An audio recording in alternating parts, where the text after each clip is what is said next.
Coba simpulkan sebentar dengan cepat bahwa setelah selesai sholat yang ditutup dengan salam itu, Assalamualaikum warahmatullahi, Assalamualaikum warahmatullahi.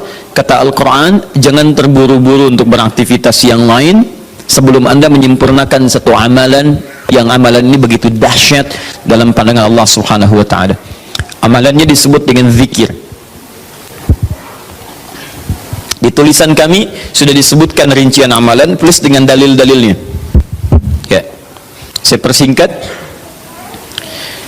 Tema kita adalah tentang amalan pasca salat. Di bagian kedua ini, baik, ini tema kita. Kemudian amalan besarnya adalah zikir.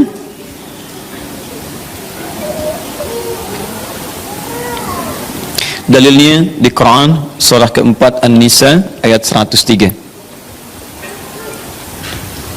Ini tema besar kita.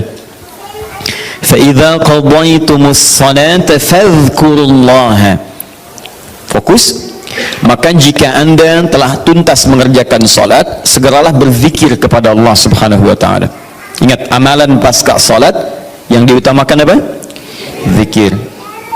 Saya mau tunjukkan pada anda satu hal yang sangat mendesak. Kenapa amalan ini begitu sangat ditekankan oleh Al-Quran? Bahkan saking ditekatkannya, kata Allah, perhatikan kalimatnya, qiyaman, baik itu sambil berdiri, wa qu'udan, ataupun anda punya kesempatan lebih lenggang duduk, wa 'ala junubikum, atau bahkan dalam keadaan anda sedang payah pun untuk duduk atau bahkan berdiri, boleh sambil berbaring. Perhatikan, saking pentingnya amalan zikir ini, itu Al-Quran seakan menghadirkan semua situasi untuk menggunakan amalan ini. Ya, bukan tidak ingin menoleransi, tapi ada sesuatu yang penting di sini. Saking pentingnya seakan-akan kalau dalam bahasa yang lain, tolong jangan tinggalkan ini. Ya, kalau anda memang buru-buru harus langsung bangkit pasca sholat. Ada yang bahkan setelah salam subuh, Assalamualaikum, Assalamualaikum, saya harus kejar ke tempat pekerjaan, langsung mau berangkat. Nah, terburu-burunya anda untuk mengejar pekerjaan itu tidak menghalangi anda untuk berzikir. Kalau bisa sambil jalan pun zikir aja, ayo lakukan, kerjakan amalannya. Kalau anda senggang, duduk dengan tenang, lakukan. Kalau amalan ini tidak penting, mustahil anda diminta untuk mengerjakannya, sekalipun dalam pekerjaan yang sifatnya darurat anda mesti lakukan. Paham sampai sini? Baik, nah nanti kita akan lihat apa rahasianya amalan-amalan ini, zikir ini. Kemudian kita nanti akan urutkan seperti pertemuan lalu telah saya turunkan beberapa bagian-bagiannya.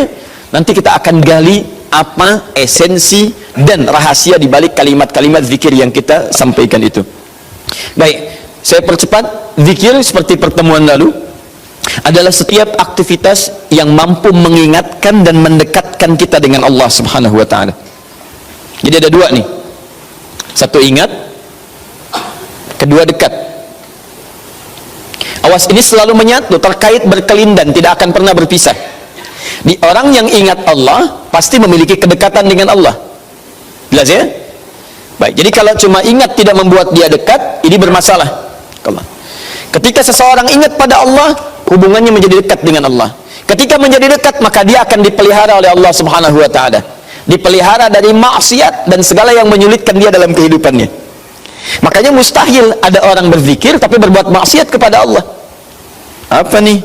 Mereknya Akhir TV. Jangan, itu bir. Oh, pakai bismillah dulu lah, mungkin berkurang dosanya dikit. Enggak bisa.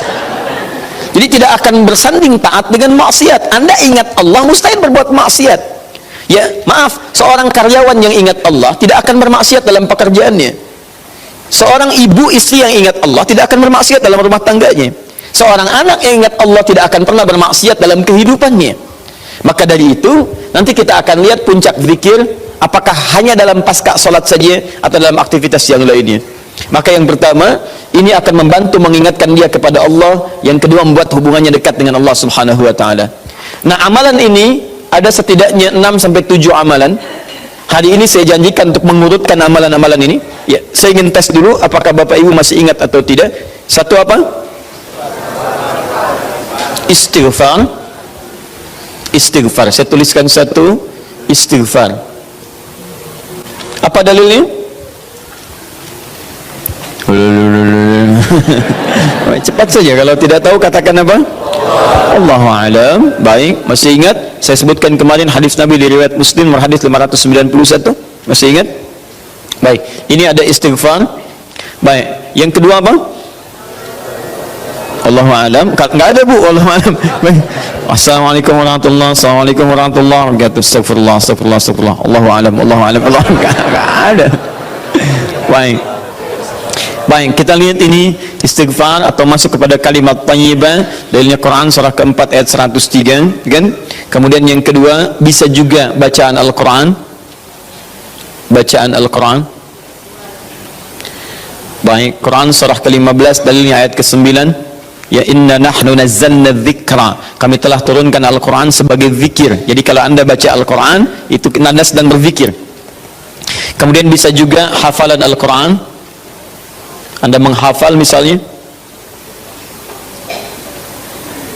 Baik. Misal Anda tidak membaca, tapi selesai salat Anda membacakan ayat-ayat Quran sebagai hafalan. Ada ayat kursi misalnya, ada 3 surah yang terakhir, ada kemudian ayat pertama sampai 5 misalnya, Al-Baqarah, ya ada ayat-ayat yang lainnya, hafalan misalnya. Begitu Anda bacakan, Anda sedang berzikir.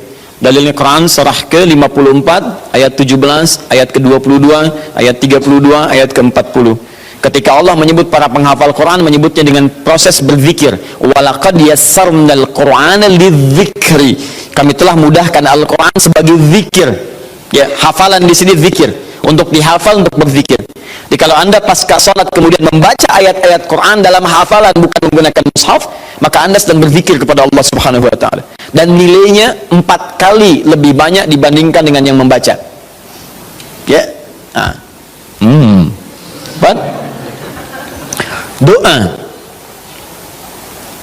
Doa itu juga sebagai zikir. Ya, Quran surah ke-7 misal dalilnya ayat 205. Wadhkur rabbaka fi nafsika tadarruan wa khifatan wa dunal jahri minal qaul. Ketika Allah meminta kita berdoa, kalimat doanya dalam bahasa perintah menggunakan kata zikir. Wadhkur rabbaka. Ayo minta, berdoa, sebut zikir kepada Rabbmu dalam dirimu dengan perasaan penuh harap, penuh ketawaduan, minta kepada Allah. Di ketika Anda diminta untuk memohon, berdoa kepada Allah, kalimat doa itu menggunakan zikir. Jadi ketika Anda sedang berdoa, Anda sedang berzikir. Bukankah saat berdoa Anda ingat kepada Allah? Bukankah saat berdoa keadaan Anda menjadi lebih dekat dengan Allah? Nanti kita akan lihat doa apa yang biasa dibaca Nabi pasca sholat dan seperti apa cara memohonnya. Ada rahasianya. Anda tidak menggunakan ini, sangat disayangkan. Anda kehilangan momentum, dipercepat untuk memudahkan seluruh proses kehidupan Anda. 5, masih ingat? Salat. Nanti ada lagi amalan. Pasca salat ada salat. Di begitu selesai assalamualaikum, assalamualaikum, kapan kemudian ini kita mesti tunaikan salat yang ini? Dan ada rahasianya juga. Bahkan salat yang ini boleh jadi akan memberikan syafaat dengan izin Allah kepada hamba-hamba yang dirasakan kurang amalnya. Karena ketika amalan-amalan fardu tidak bisa menolong Anda dari proyek akhirat yang telah Anda cita-citakan untuk masuk surga itu, maka yang akan dicari pertama kali diantaranya adalah amalan yang ini. Maka Anda ketinggalan dari itu yang bisa membuat situasi tegang saat di akhirat. Hati-hati, Anda ketinggalan handphone, perasaan luar biasa sedihnya. Balik lagi ke An-Nur, dicari-cari lewat CCTV. Tapi Anda ketinggalan yang sunnah, kenapa tidak Anda buru kemudian? Tadi nggak salat sunnah, besok lagi, Masya Allah, belum tentu besok dia hidup. Dalilnya Quran surah ke-20 ayat ke-14. Ya, innani anallahu la ilaha illa ana fa'budni wa aqimis salata lidzikri. Saya Allah, tidak ada Tuhan yang layak disembah kecuali saya. Sembah saya. Bagaimana cara nyembahnya? Tunaikan salat sebagai zikir kepada saya. 6. Memperbanyak menyebut Allah, menyebut nama Allah, atau juga dengan al-asma'ul husna. Al-asma'ul husna. Dalilnya Quran surah kedua Al-Baqarah ayat 152. Fadhkuruni adzkurkum. Ayo cepat sebut nama saya, maka aku pun akan mengingatmu. Aku menyebutmu. Di orang yang selalu ingat Allah, nanti Allah akan ingat pada dia. Nanti saya kasih tahu rahasia yang paling besar. Bahkan ada orang yang saat membutuhkan ya, dalam persoalan kehidupan kepada Allah sebelum dia minta, karena Allah telah mengingatnya, Allah ringankan aktivitas kehidupan dunianya. Dia bukan nggak punya masalah, jadi kayaknya nggak kelihatan punya masalah, cuman setiap akan mengalami masalah diringankan oleh Allah sehingga seakan-akan nggak punya masalah. Nanti ini akan sangat menentukan bagian yang keenam ini, apakah hidup kita akan semakin mudah atau mendapati kesulitan yang berliku. Sebut nama Allah. Ya, bagaimana cara menyebutnya? Bisa disebut nama Allah langsung, bisa disebut dengan Asmaul Husna. Di mana dalilnya? Quran surah ke-17 nanti dari ayat 110 sampai 111-nya. Di ayat 111 tegas dikatakan Qulidullaha. Ayo sebut Allah, panggil, katakan Allah. Awidur Rahman atau Ar-Rahman, ayyamma tad'u falahul asmaul husna. Maka kapanpun Anda bisa memanggilnya, memintanya, Anda boleh memanggil dengan nama yang terbaik sesuai dengan kebutuhan Anda. Nanti saya kisahkan, ada orang baru selesai sholat, kemudian menyebut nama ini, dan satu di antara nama yang paling luar biasa, ketika dia selesai kata Nabi, dari mana kamu tahu menyebut dengan nama itu? Tahukah engkau, jika engkau melakukannya, maka engkau telah memanggil Allah, yang dengan panggilan itu, jika meminta akan segera diberikan, jika berdoa akan segera dikabulkan. Rahasianya luar biasa, nanti kalau sudah tiba waktunya. Hadisnya sahih. Ya. Saking sahihnya, ini ditempatkan oleh Sayyid Qutb di dalam satu kitab yang Al-Aqaid Al-Islamiyah, padahal kitabnya tentang akidah, ketika membahas tentang asma wa sifat, nama-nama Allah subhanahu wa ta'ala. Hadis ini dimasukkan, padahal hadis ini amalan tentang amalan pasca salat. Ketujuh, bagian terakhir, ini adalah indikator yang paling penting, yang terakhir ini, sampai saya pisahkan tersendiri dalam aktivitas harian. Zikir paripurna. Ini yang zikir paripurna. Makanya saya kasih garis. Ini amalan pasca salat disebut dengan zikir, bukan amalan biasa, tapi semua amalan ini akan dibawa kepada seluruh aktivitas hariannya.